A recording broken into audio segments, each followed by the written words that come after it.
जय भीम दोस्तों, दिल्ली का संसद भवन खचाखच भरा हुआ था। देश भर की निगाहें संसद की कार्यवाही पर टिकी थी। तभी प्रसिद्ध अभिनेता अक्षय कुमार विशेष अतिथि के रूप में सदन में पहुंचे। चारों ओर सन्नाटा छा गया। अक्षय कुमार ने माइक संभाला और कहा, आज मैं किसी फिल्म की बात नहीं करूंगा। आज मैं उस महान व्यक्तित्व की बात करूंगा जिसने करोड़ों लोगों को सम्मान से जीना सिखाया। मैं बात कर रहा हूं भारत रत्न भीमराव रामजी अंबेडकर की। पूरा सदन उनकी ओर देखने लगा। उन्होंने आगे कहा, अगर बाबा साहब न होते तो शायद आज भारत का संविधान इतना मजबूत न होता। उन्होंने सिर्फ कानून नहीं लिखा, बल्कि हर गरीब, हर दलित, हर महिला और हर कमजोर इंसान के अधिकारों की रक्षा की। तालियों की गूंज पूरे सदन में फैल गई। अक्षय कुमार ने संविधान की एक प्रति उठाई और बोले, हम फिल्मों में हीरो बनते हैं, लेकिन असली हीरो वो होते हैं जो समाज बदल देते हैं। बाबा साहब ने कलम से ऐसी क्रांति की जिसे दुनिया हमेशा याद रखेगी। उन्होंने युवाओं की ओर देखकर कहा, अगर सच में बाबा साहब को सम्मान देना है तो उनकी तस्वीर लगाने से पहले उनकी किताबें पढ़िए, शिक्षा को अपनाइए, मेहनत कीजिए और अपने अधिकारों के साथ अपने कर्तव्यों को भी समझिए। सदन में बैठे सभी सदस्य ध्यान से सुन रहे थे। अक्षय कुमार ने भावुक होकर कहा, जाति, धर्म और भेदभाव से ऊपर उठकर हमें एक ऐसे भारत का निर्माण करना होगा जहां हर व्यक्ति को समान अवसर मिले। यही बाबा साहब का सपना था। इतना सुनते ही पूरा सदन तालियों से गूंज उठा। उन्होंने अंत में कहा, मैं देश के हर युवा से कहना चाहता हूं कि अपने जीवन में एक बार बाबा साहब के विचार जरूर पढ़ें। शिक्षा सबसे बड़ा हथियार है, संविधान सबसे बड़ी ताकत है और समानता सबसे बड़ा धर्म है। उनके शब्द सुनकर पूरा माहौल भावुक हो गया। कार्यक्रम समाप्त होने के बाद देश भर में उनके भाषण की चर्चा होने लगी। सोशल मीडिया पर लोग लिखने लगे, बाबा साहब के विचार ही भारत की सबसे बड़ी ताकत है। और इस तरह एक संदेश पूरे देश में फैल गया कि महान व्यक्तियों का सम्मान केवल शब्दों से नहीं, बल्कि उनके विचारों पर चलकर किया जाता है। दिल्ली की सुबह कुछ अलग थी। संसद भवन के बाहर मीडिया की सैकड़ों गाड़ियां खड़ी थी। हर चैनल पर एक ही खबर चल रही थी, आज संसद में एक विशेष कार्यक्रम आयोजित होने जा रहा है, जिसमें देश के कई प्रसिद्ध लोग शामिल होंगे। कुछ ही देर बाद बॉलीवुड अभिनेता अक्षय कुमार संसद भवन पहुंचे। कैमरों की फ्लैश लगातार चमक रही थी। पत्रकार उनसे सवाल पूछ रहे थे, लेकिन अक्षय कुमार मुस्कुराते हुए सीधे अंदर चले गए। संसद का केंद्रीय हॉल लोगों से भरा हुआ था। सामने भारत का तिरंगा और संविधान की प्रतिकृति रखी थी। मंच पर महान समाज सुधारक भीमराव रामजी अंबेडकर का बड़ा चित्र लगा था। कार्यक्रम शुरू हुआ। संचालक ने अक्षय कुमार को मंच पर आमंत्रित किया। अक्षय कुमार ने माइक संभाला। कुछ पल तक पूरा हॉल शांत रहा। फिर उन्होंने कहा, आज मैं यहाँ किसी फिल्म का प्रचार करने नहीं आया हूँ।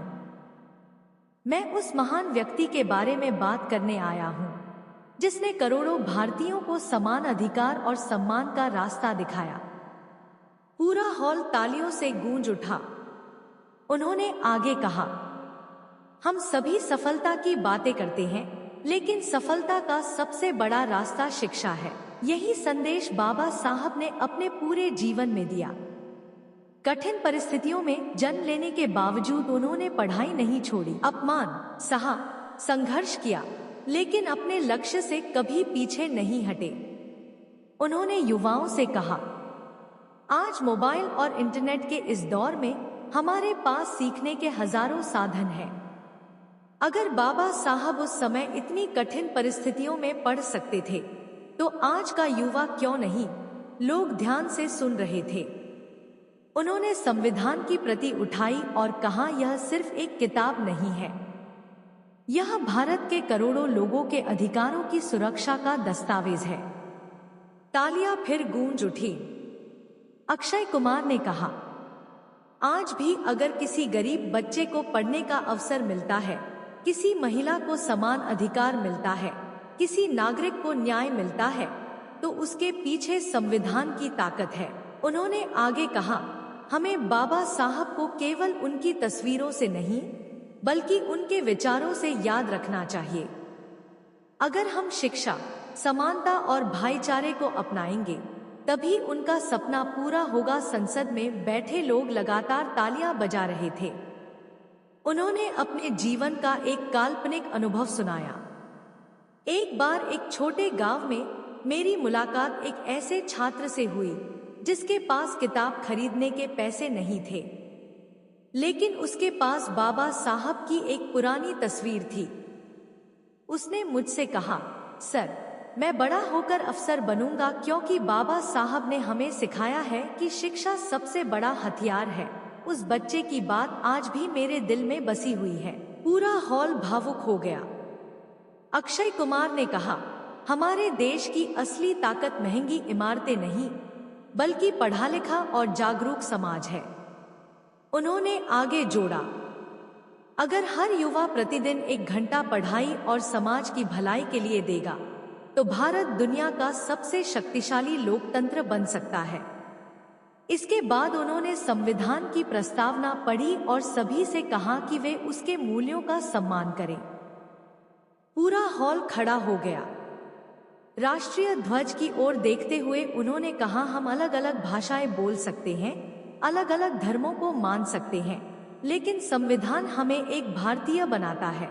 उनके शब्दों पर कई लोगों की आंखें नम हो गई। कार्यक्रम समाप्त होने के बाद देश भर में उनके भाषण की चर्चा होने लगी। टीवी चैनलों, अखबारों और सोशल मीडिया पर लोग शिक्षा, समानता और संविधान के महत्व पर चर्चा करने लगे। कई युवाओं ने पुस्तकालयों का रुख किया। कई स्कूलों में बाबा साहब के विचारों पर विशेष कार्यक्रम आयोजित किए गए। लोगों ने यह समझना शुरू किया कि किसी महान व्यक्ति का सम्मान केवल उनकी तस्वीर लगाने से नहीं, बल्कि उनके विचारों को अपने जीवन में अपनाने से होता है।